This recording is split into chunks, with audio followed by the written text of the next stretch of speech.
Marseille, a cosmopolitan metropolis on the Mediterranean Sea that is oozing with energy and amazing locations. Let's go!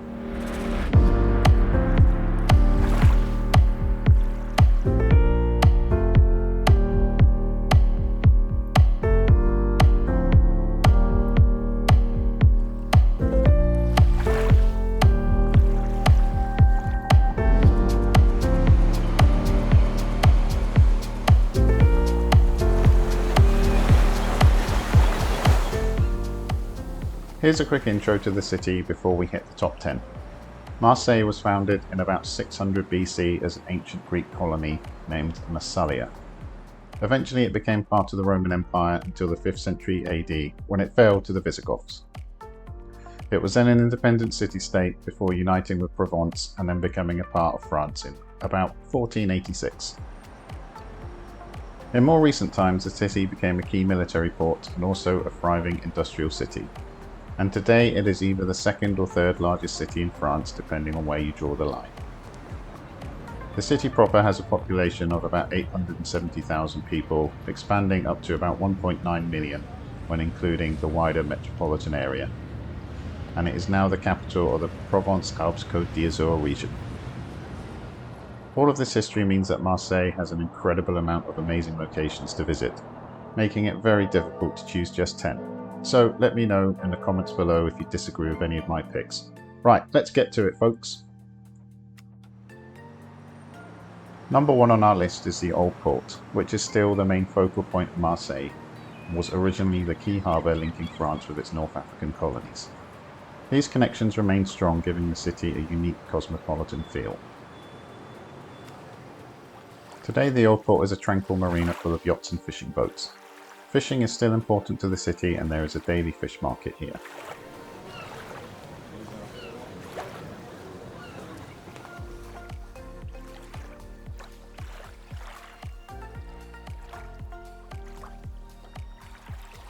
From the Old Port you can also hop on passenger ferries to the local islands, such as the amazing Chateau Vieux, with its historic fort which was the location for the famous novel The Count of Monte Cristo. Walking around the entire Old Port is recommended. There are many great views, shops and restaurants. Not too far from the Old Port is one of Marseille's oldest buildings, the Abbey of Saint Victor. Originally founded in the Roman period and then expanded in Romanesque style in the 12th and 13th centuries. It looks more like a castle now, but make sure you go inside to explore the amazing nave, and then take the steps down to the 5th century crypt and catacombs.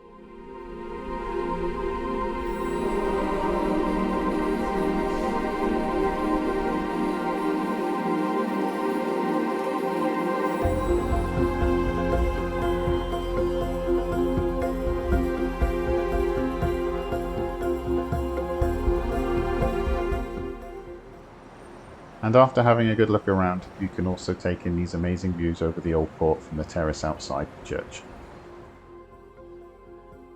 Heading back to the other side of the Old Port, you can then wander around the historic Panier district.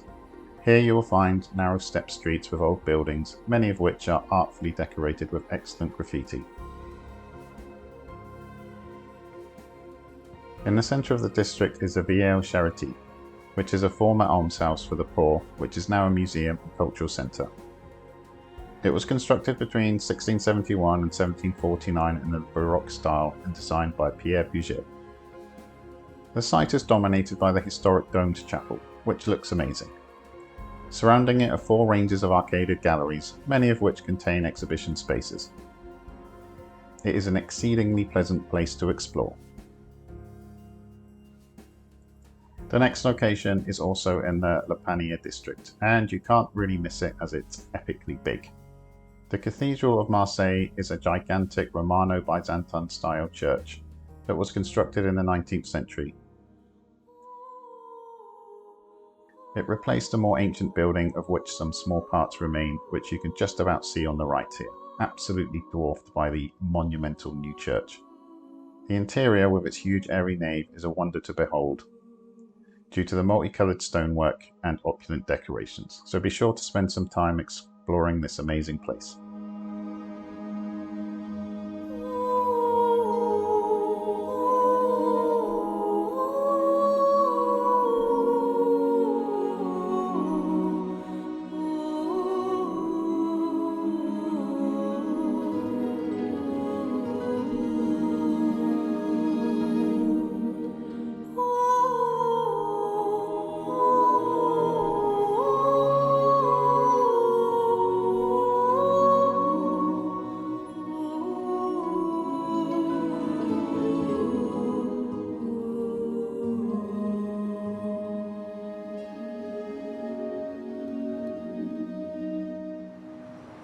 cathedral sits on an elevated plaza overlooking the new port of Marseille.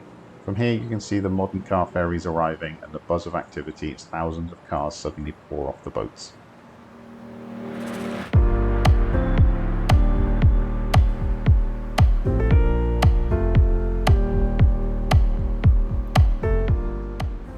A short walk from the cathedral, and contrasting nicely with it, is the modern Museum of European and Mediterranean Civilizations, which was opened in 2013, otherwise known simply as Mucem. It contains an extensive collection of artifacts telling the story of Mediterranean civilizations.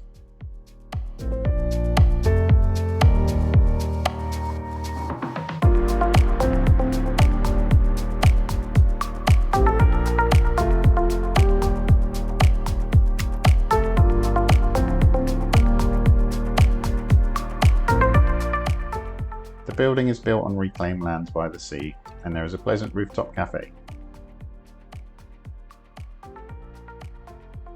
From here there is a footbridge connecting to Fort Saint Jean, which can also be accessed from the old port or via another footbridge from the Panier district.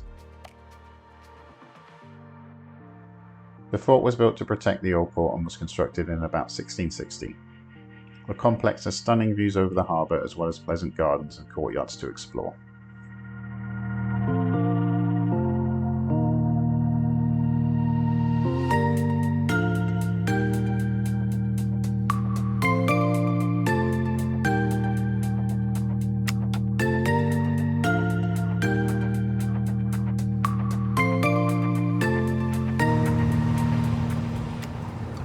So far everything was within easy walking distance, but the rest of the locations are best reached via public transport, and I recommend getting a 24-hour ticket which will allow you to hop on and hop off the various metro trams and buses. It's super easy. The Palais Longchamp is a fascinating and extravagant palatial complex and monument that was built in the 19th century to celebrate the building of a canal to bring water into the city. The centre of the monument has an epic series of stepped fountains with a multitude of statues. From the upper walkways you can also get nice views over the city. Behind the monument is a substantial park to explore. And if that is not enough, the buildings on either side of the fountain contain an art museum and natural history museum, making this a great all-round location.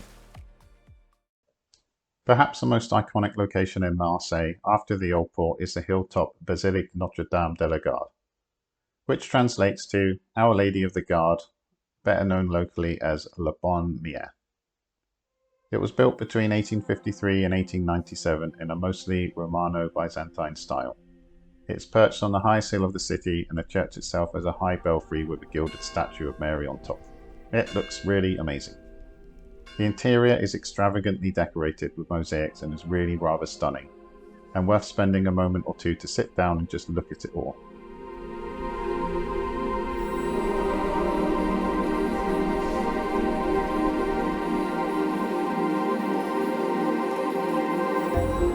As well as the stunning architecture, this location also offers the best views in Marseille, and is especially awesome at sunset, where you can look out over the Mediterranean Sea and the city, as the light fades and the city lights come on.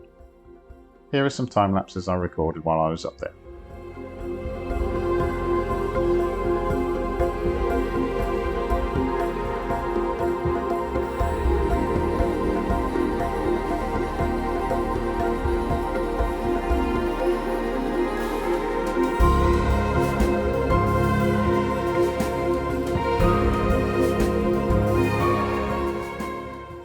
Marseille has several harbours and ports, but none are as charming as the Vallon, which has the feeling of a small countryside fishing port.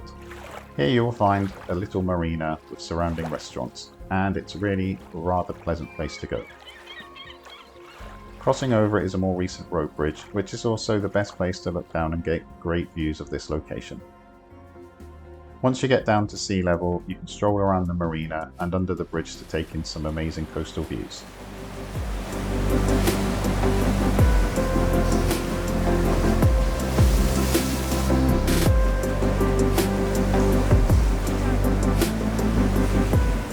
It was epically windy when we visited. Here we found a small sheltered inlet that was absolutely swarming with thousands of tiny jellyfish. I don't know if they'll be there when you visit, but it's worth having a look because it was fascinating. Going back up to the road, you should also check out the Monument to the Dead of the East Army, which was constructed in 1927 and has a giant bronze statue as well as more excellent views over the sea.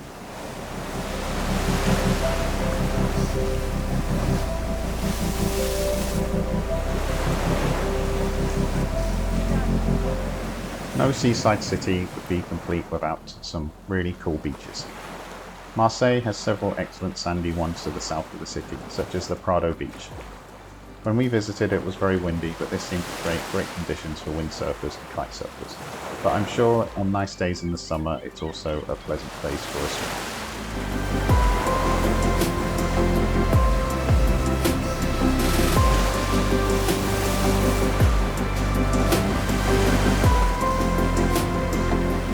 The next location is one for architecture lovers.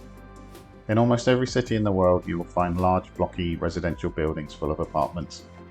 Marseille has one of the most influential buildings of this kind, called the Unité de Habitation de Marseille, which was co-designed by the famous architect Le Corbusier and constructed between 1947 and 1952. This iconic building is one of the most important structures of the 20th century and is an exemplary example of modern architecture with its heavy use of concrete and primitive forms.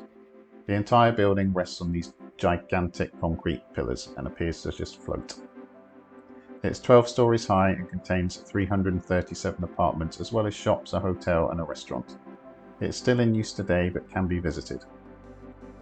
Inside you'll find the original cafe with its authentic decor, which has a lovely balcony to sit down with a coffee and admire the views over the city. The roof can also be accessed for more splendid views over the city.